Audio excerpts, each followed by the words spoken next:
Ayan mga kamaster, magre-repair tayo ng Fujidenso microwave. Ang sabi ng ating customer is may umuusok daw.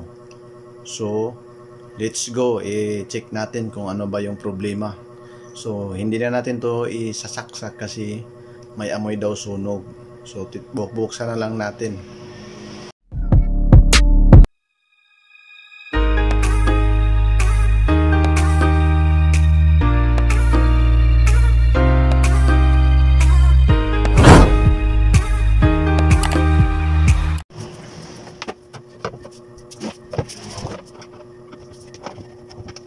Mungkin bukan tanya si natin. Yan tayo masibok.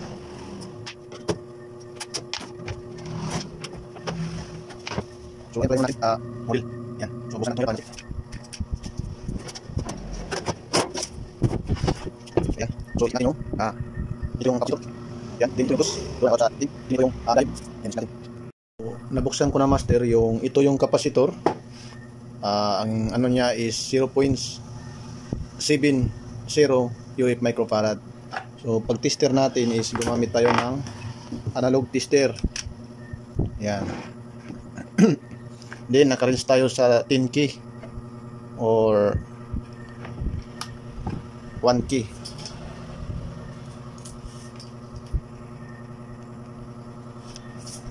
So dapat i-tester natin yung diode niya, wala siyang ano dito. Pag tinester natin kahit lagyan natin sa times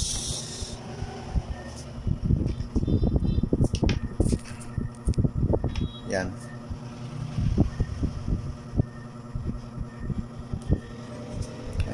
Ito yung tester natin.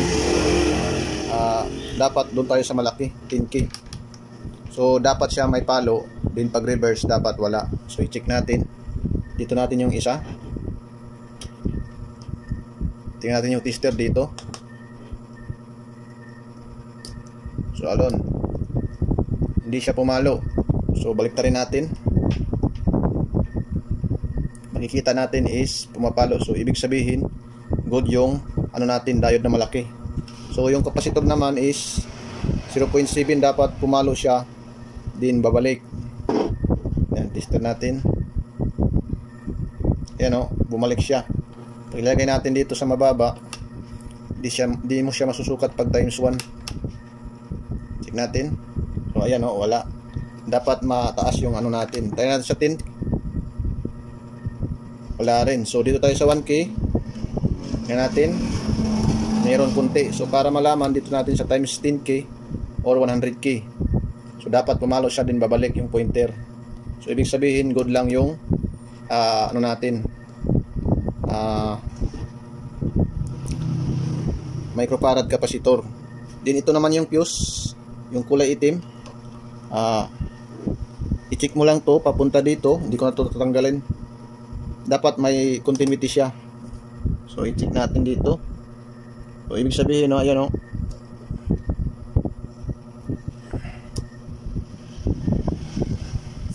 Nahirapan tayo nito. So ayan o. So ibig sabihin pumapalo siya. Ibig sabihin good yung fuse natin. Ayan. Hindi tayo basta-basta maglagay ng fuse kasi may ano to.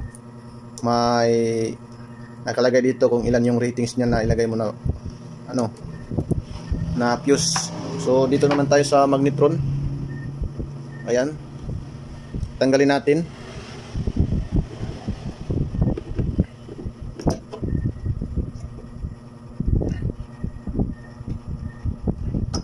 Ayan, dapat ito may continuity siya. Lagyan natin. So ayan, pumalo siya. Dito tayo sa mababa. Times 10, times 1. Ayan, meron. So paano sukatin na shorted siya? Dapat wala siyang palo pag nilagay dito sa terminal. Ayan, yan yung ibig sabihin na walang shorted. So bakit nasusunog yung ano, nangangamoy?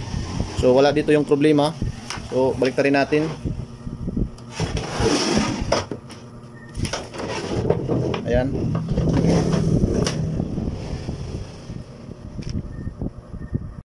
So ayun, nandito pala yung sunog. Kaya pala nangangamoy. So dito banda na area. Ayan. Chinik natin yung magnetron, okay naman. So buksan natin kasi yung magnetron.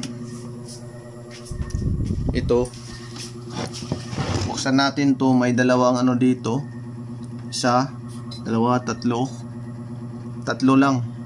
So ito yung galvanize. Galvanize. Ito yung magnetron, buksan natin, baka may sunog doon sa dulo.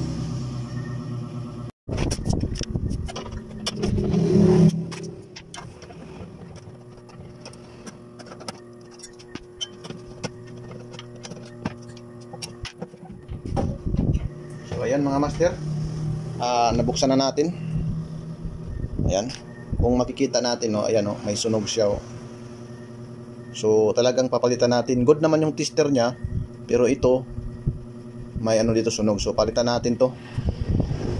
Then paano ba to i-tester itong ano, thermostat niya? So ano na natin to kung paano i-tester.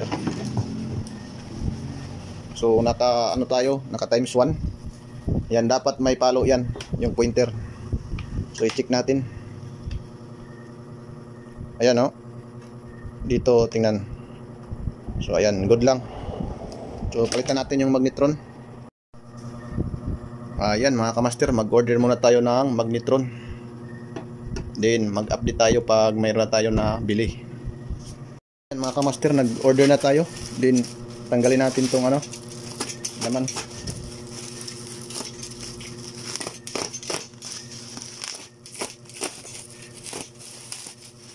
Nag-order tayo doon sa ating mga kapwa nating technician.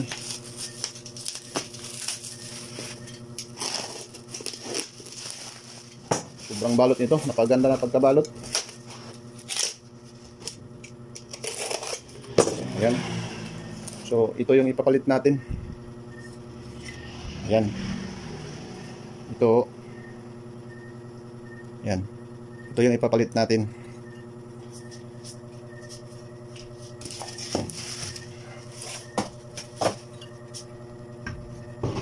Then i-check natin kung baka may grounded.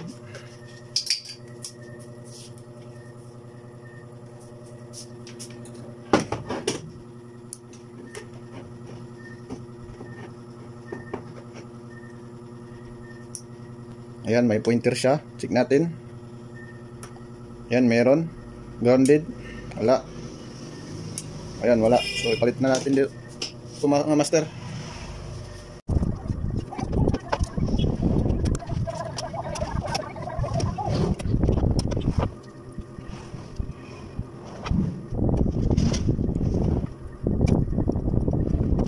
Ayan mga kamaster, nailagay ko na. Lagyan na natin ng tubig yung baso kung uiinit ba. So ayan, ito yung tubig, spitzer.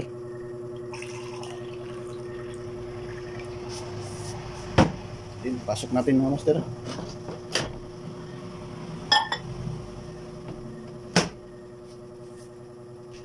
Yun, saksak natin mga master. Ito saksak.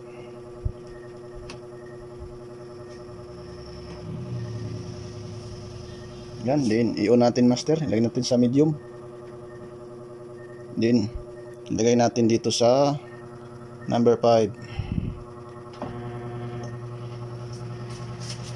Yan mga kamaster. Yan. Doon.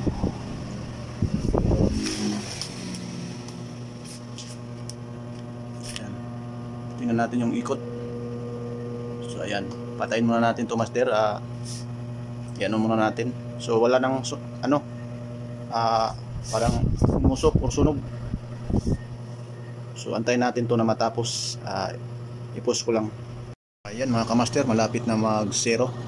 So konti na lang para malaman natin kung umiinit ba yung tubig. Ayan, so magitik na, tanggalin natin. Then titingnan natin kung umiinit pa.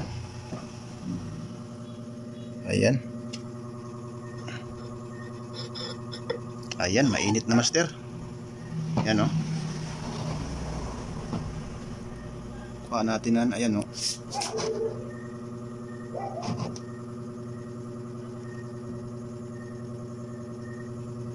Kuha natin ng ayan, oh.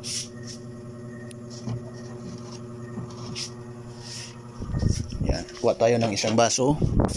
Ayan, para natin makita natin. Lagay natin.